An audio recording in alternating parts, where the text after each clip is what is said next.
சென்னை புழல் பகுதியில் உள்ள ஸ்ரீ ஸ்ரீ ராதா கிரிதாரி கோயிலில் நரசிம்ம ஜெயந்தி விழா கோலாகலமாக நடைபெற்றது. இதில் திரளான பக்தர்கள் கலந்து கொண்டு சுவாமி தரிசனம் செய்தனர்.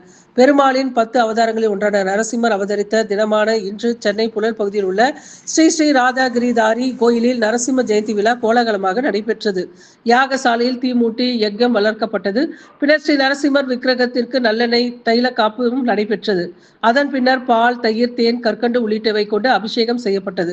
அங்கு கலந்து கொண்ட பக்தர்களுக்கு ரட்சியும் வழங்கப்பட்டது. ஸ்ரீ நரசிம்மர் ஜெயந்தி விழாவில் திரளான பக்தர்கள் கலந்து கொண்டு சுவாமி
Krishna Krishna Krishna